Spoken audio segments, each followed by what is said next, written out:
So, plug in the Okay. console serial cable, and you plug it into the top port, which is the console port. The bottom port is the management port.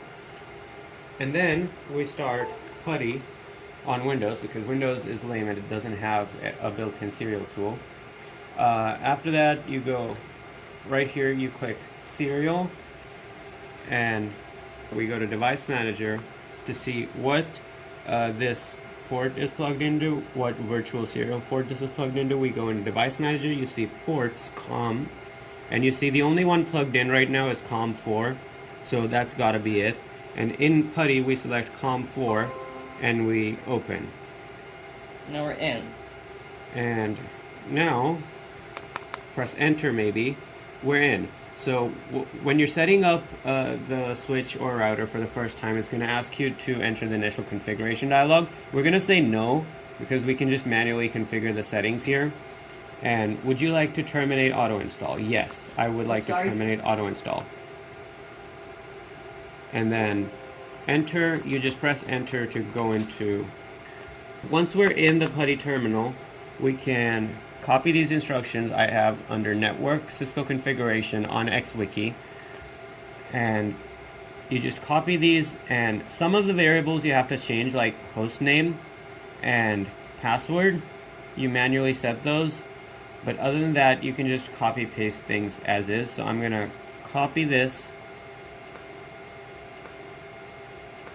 and paste this in, configure terminal. Now we're in the configuration menu, we set the host name. So this particular one, the host name is Cisco-switch-3A.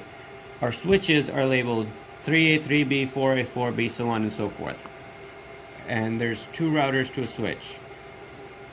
Now, as you can see right here, the host name successfully changed. After this, we set up local username, local admin, privilege 15, which is maximum privilege level, and password, so we can have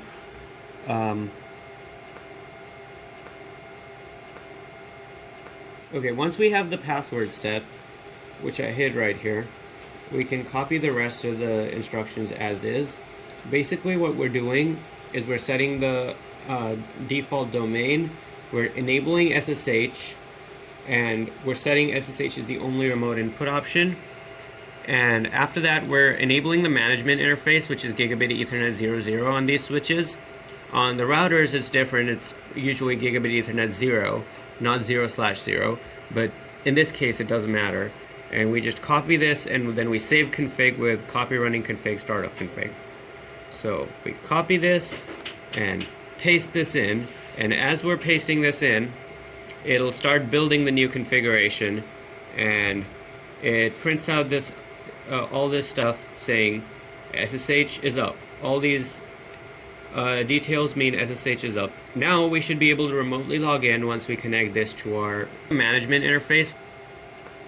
And don't forget to smash that like and subscribe button.